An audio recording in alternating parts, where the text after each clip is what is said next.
All right, welcome to the Finance Committee meeting, the Village Board, Village of Lake Bluff, today, Monday, November 25th, 2024. Clerk, can you call the roll, please? Member Fisher? Here. Member Rappin? Here. And Chair Ryder?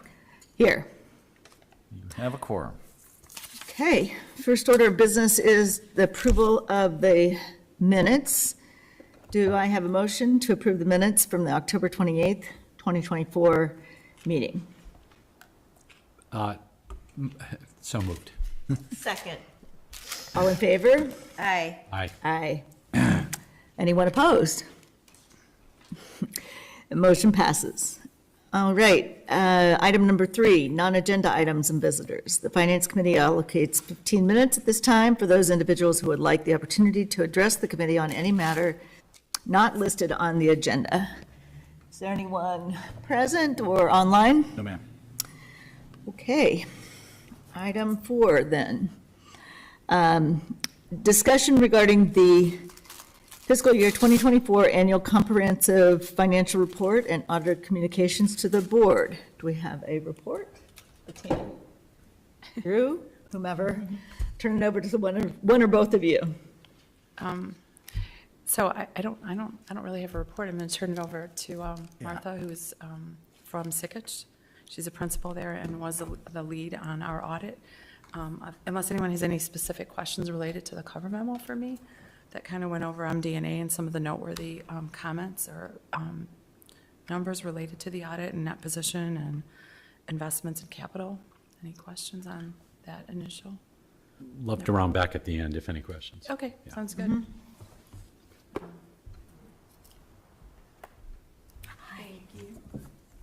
Good evening. My computer is starting up, so I'm pulling up my documents, but you have Yeah, on the screen ahead of you the annual comprehensive financial report. My name is Martha Trotter. I'm a principal with Sickich and the lead principal on the village's annual financial statement audit. So I'm presenting to you today the results of the fiscal year 2023-24 financial statement audit. As part of our audit, we're issuing the annual comprehensive financial report, which is the document that is up in front of you. We also are issuing the board communication, which includes required communications by our audit standards to those charged with governance, the management letter as required by Illinois compiled statutes, and the IMRF allocation report, which is a report of the allocation of the IMRF net pension liability or asset and associated calculations in as the village is, one moment. The village and library are on a cost-sharing plan, and the village is the administrator of the plan, so that net pension liability or asset is allocated between the two units of government and presented accordingly in their financial statements.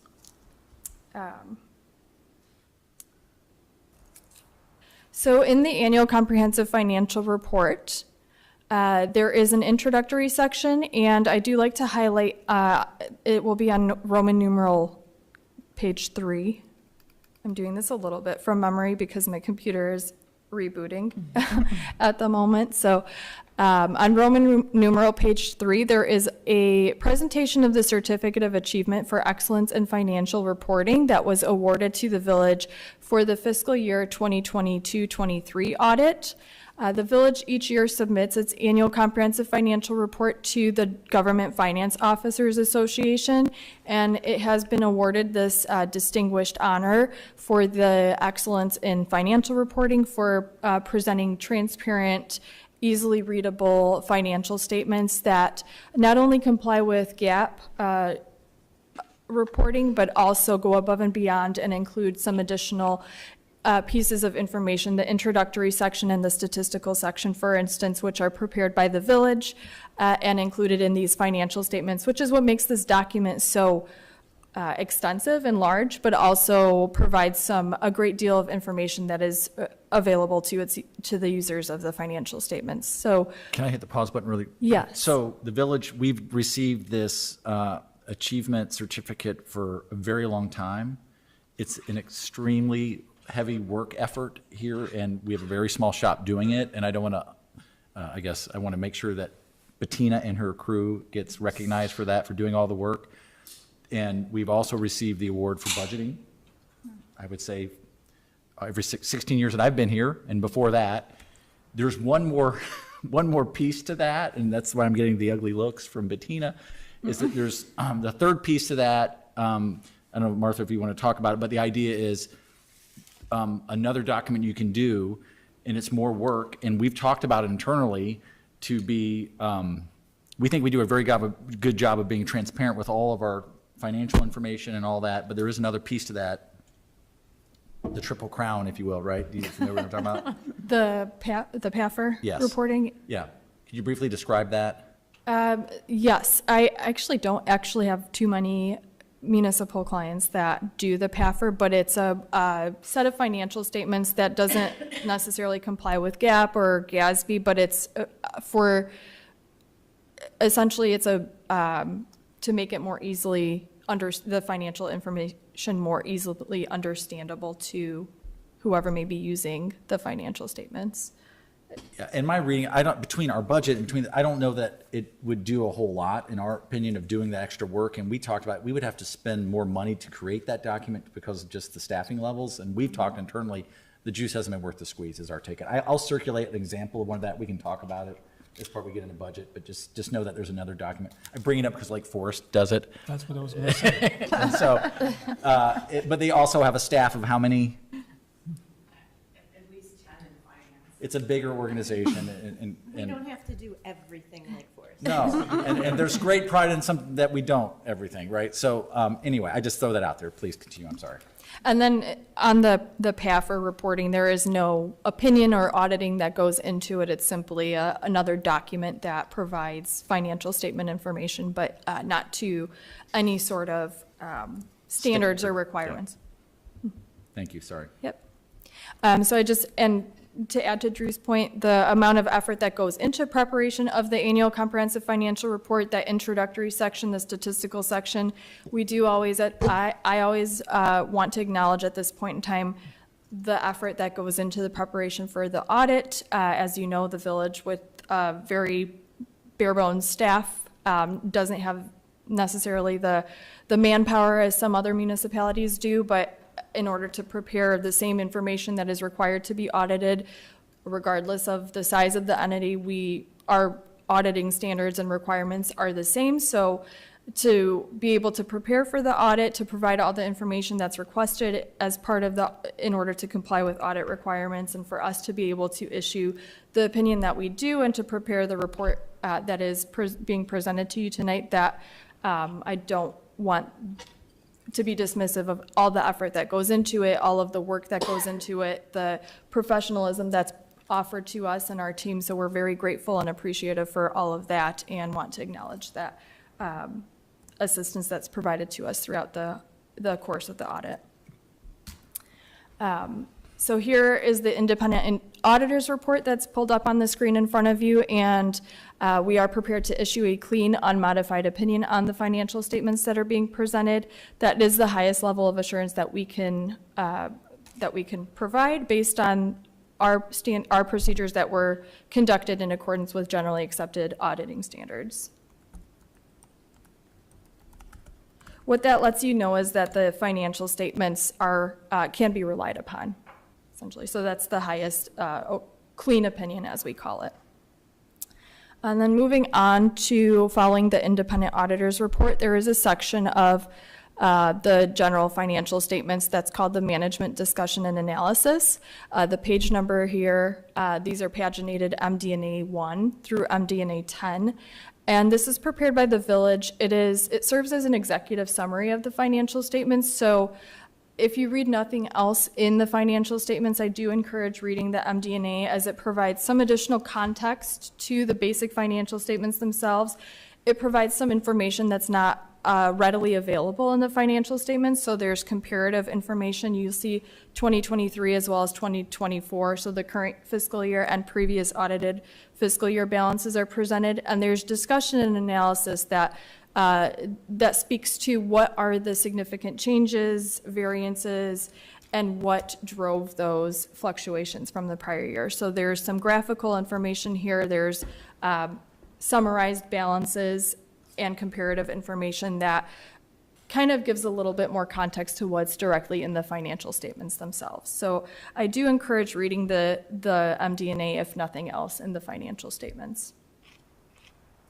Following the management discussion and analysis in the basic financial statements, beginning on pages 5 through page 6 is the statement of net position. And then the following statement, the statement of activities, is on pages 7 and 8. These two statements are presented on a full accrual basis of accounting, and they provide information for the village's governmental activities and business type activities as two separate columns, taking you to the total entity-wide information. So this information, as I noted, it's prepared on a full accrual basis of accounting. This is once a year reporting that's prepared and is presented in these financial statements to comply with GAAP. And what it does is it, for the governmental activities, that's all of the village's governmental funds reported in total. The business type activities, whereas previously was just the water fund, for beginning this fiscal year, you'll have your water fund and the stormwater fund as well presented as total business type activities. So these are consolidated up to the total business type. And the types of balances that you're seeing here on that full accrual basis of accounting would include your the village's capital assets, net of accumulated depreciation, any long-term liabilities, long-term, in the case for FY 2024, long-term pension assets. The IMRF reported a pension asset that's presented in your April 30, 2024 reporting. Your pension liabilities related to the police pension fund are included in those long-term liability balances of the governmental activities. And then associated deferred outflows, deferred inflows that are calculated by the actuaries are also presented in these long-term full accrual balances for both governmental activities and business type activities.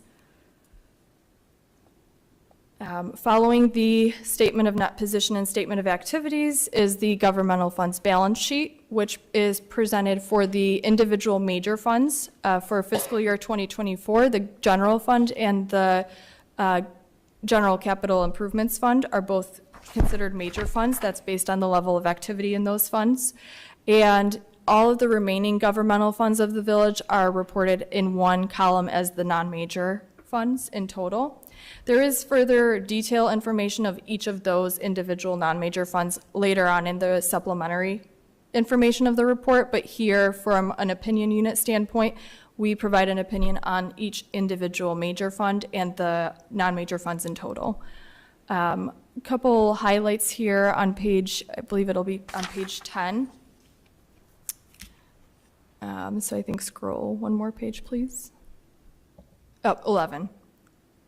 So the following on the statement of revenues, expenditures, and changes in fund balances, you'll see here the general fund had a revenues exceeded expenditures 1.5 million. After transfers out to other funds, namely to the capital improvements funds to fund subsequent year capital projects, the general fund had an increase in fund balance of just over 200,000. The General Capital Improvements Fund, the other governmental major fund of the village, had a pretty break-even year, 3,709 revenues exceeded expenditures.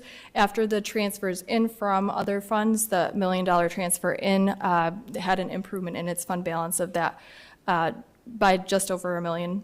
And that transfer in relates to the funding to be used that for future capital outlays of the village that are planned to be paid out of the Capital Improvements Fund. Other than following the governmental fund financial statements, you'll find your proprietary fund financial statements. So for this fiscal year, as I noted, you'll have your water fund and stormwater utility fund. On the following page, you'll see your total operating income for both of those funds.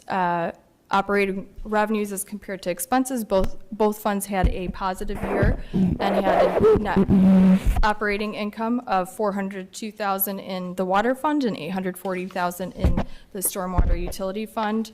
After taking into consideration investment income, expense, and interest expense, and other items such as transfers, both funds still reported improvement in net position over the previous fiscal year. And then following the cash flows of the proprietary funds, you'll find on pages 17 and 18 are the fiduciary fund financial statements. So this is the police pension fund information. The police pension fund's net position is restricted for pension benefits, so it's not included in that entity-wide financial reporting that we covered. However, because the village does hold this net position in trust for future pension beneficiaries, this information is reported in the basic financial statements of the village. On the following page, you'll see the pension fund had also a positive year with an increase in its net position over the previous fiscal year, largely to a healthy investment year of $1.2 million. And then following this information, so that's your basic financial statements with the footnotes to the financial statements beginning on page 19.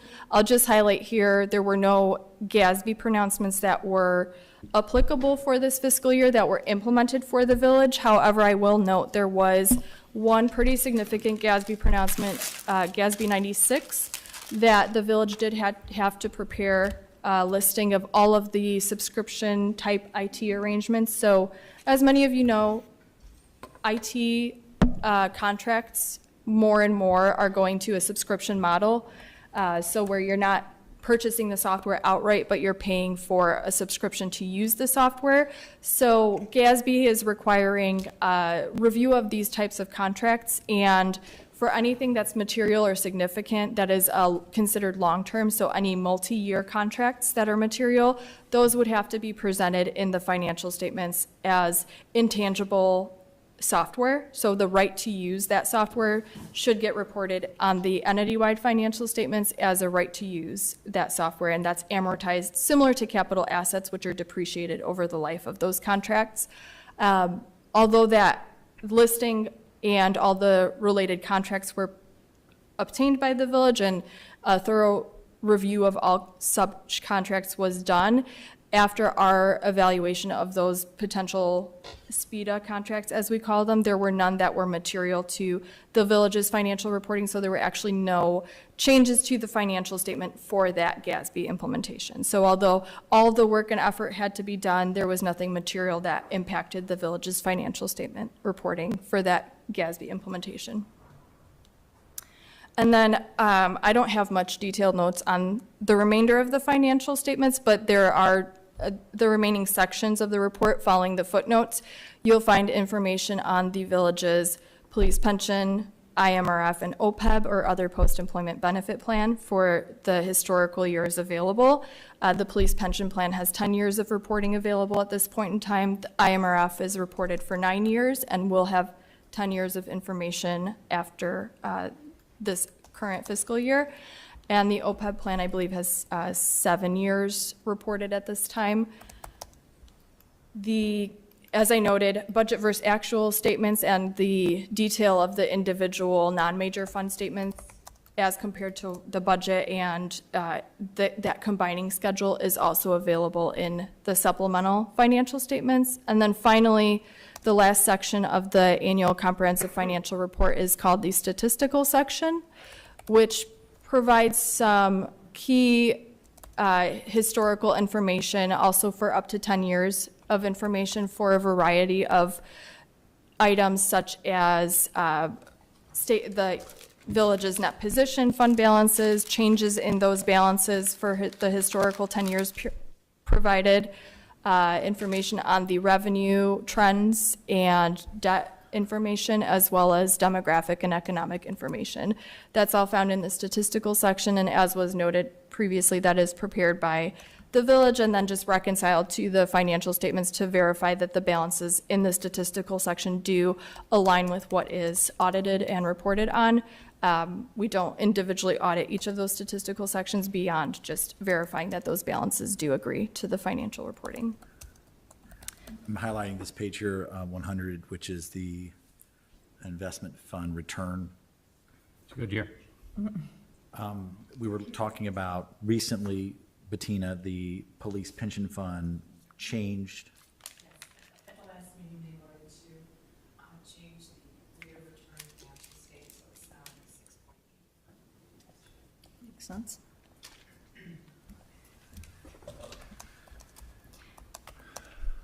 Any questions on the annual comprehensive financial report?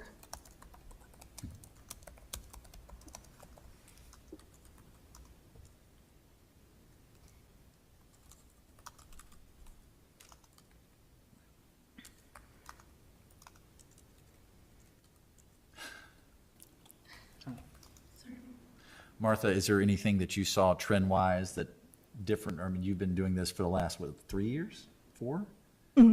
Probably 4 or 5 at least, to some degree, extent. right, I've been yeah. a principal for the past couple of years. Yeah. Anything that was noteworthy to you? Overall, very healthy year. You could see that if you look in the statistical section, improvement in fund balances, as well as net position. The one thing that did impact your entity-wide reporting is the net pension asset of IMRF. So largely due to the investment earnings for the IMRF fund, the village's share of that plan was positive. So there was a net pension asset reported. And in your entity-wide financial statements, there's a restriction of the net position for those pension benefits, since there is an asset and not a liability associated with that plan. That portion of the village's net position is restricted for pension benefits because it is only allowable for funding future benefit payments. So that was one thing that you may note kind of improved the overall net position of the village, but that component piece of it is presented as restricted for that item. I believe there were maybe 2 or 3 years prior, there was a net pension asset as well for IMRF. So that's a fully funded pension plan. It's a very healthy pension plan, and you may see that balance switch from a liability to an asset, but largely depends on the investment earnings for the IMRF's plan year. Bettina, you and I talked, I'm sure you don't remember what page that was on, where we showed the employer's portion has like been falling down to single digits, and now it was like, it's in the statistical section. I can't remember what page that's on. Yes. In the required supplementary information after the footnotes, I can let you know.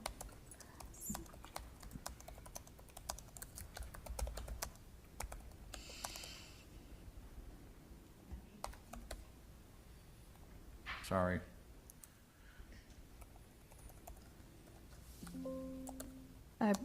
Page 63 is I'm only 32 away. Hold the on. village's employer contributions as compared to the required contributions that are made. So then you have your contributions as a percentage of covered payroll, which is essentially the village's cost, 4.11%. And that's the page number 633, it's PDF number 95. That was close. I thought it was close. Next year for 25, the estimated rate of years is slightly like to 4.3, or it's a little bit, that's still close, which is good. I mean, the percent of payroll, 4.1, I mean, contrast that with the police. Quite a different, yeah. Bit of a difference. Difficult to compare those two pension plans. Well, that was discussed at one point. Well, that's kind of my question. It leads into my question about the police pension plan. What is your outlook? I know that it went up, you said 6.8% is now what? It's the rate that the pension provider. So is that, in your opinion, what does it look like our outlook for the pension plan, for the police pension plan? Are we going to be upside down or in the near future? Like, what is your expert opinion? We're working a specific plan based off a specific date to get to a certain level of funding. I will tell you, there's conversations downstate. Create more liability for the village. It's always a moving target. It's kind of a very fluid moving target. Yeah. So it's hard to say, right now, yeah, we had increased good investments here, and what the whole next year could look like based on changes to tier 1 and tier 2. But reducing the rate of return will increase our contribution, so that always helps. And we're moving forward with less dividends, so that will also help. And the village is meeting its requirements in terms of what the actuaries calculate in order to fund at the level that's required by state statutes. So that's really Beyond where, that, more than that. right. So I was going to ask, like, Yeah. I understand the like baseline. Are there other communities that you work with that are coming above that percentage for funding? Yes, there's communities There that have are, much there higher are levels and there's communities communities that with much do lower. fund additional, and there are communities that just fund what's required. It's kind of a hot, very debatable topic, as it's a liability that will exist. And only grow, You'll- right? Like, in it's your- only going to get bigger. Exactly, as the costs of living adjustments and potential outlays for future pensioners, depending on, it's all driven by what the utilization of the plan is, the individual municipalities' utilization of the plan, what the census of the police force, or if there's a fire pension plan, the fire brigade. So that all kind of drives what the required contributions are. So at a minimum, if you're meeting your actuary required contributions, that's what you should be doing in order to fund the plan based on state statutes. And then with the village funding additional to alleviate some of that liability. And But the that village- liability will continue to exist. And the villages control, one, we don't set the benefit schedule, right? That's done downstate in Springfield. Legislators do that. We also don't control the investment side anymore. That's pooled. So the village's role is very limited now, and it comes down to individual, when people submit a claim for a pension and finding out, is it in the line of duty or is it not? And, those types of issues. Our role is very much diminished, for better or worse, TBD. So I think the idea was pooling it would help, and I think so far so good. But it's a long road. I think our census is better than it was 10 years ago in terms of number of tier 1 employees versus tier 2. Okay. So that we're positioned better, but like we said, that's fluid in that what tier 2 looks like. There's, talk of leveling out what the social security requirement is, meeting that number, and so we'll see. I know the bill that's in the House right now that's up for discussion, if they come back, is to reduce the age for tier 2 back to 50, which would change a lot of what the contribution rate looks like, 'cause was a driver in reducing contributions. They increase the age limit, if they take it back and make everyone 50 now, that would change a lot. Not So for the they can good. go backwards? They can go backwards on the, wow. Interesting.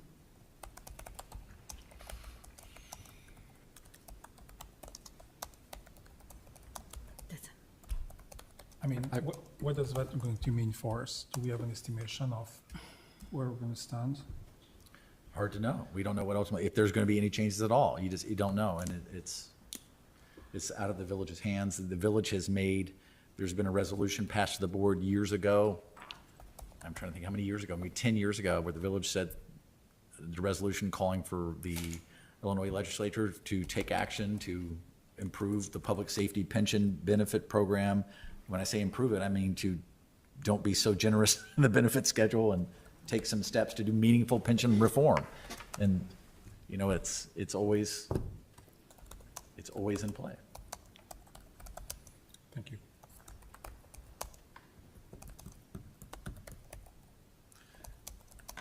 There aren't any questions. I've got a question for Bettina, but I don't have any. Thank you. And it's, thank you very much. Thank you, Martha.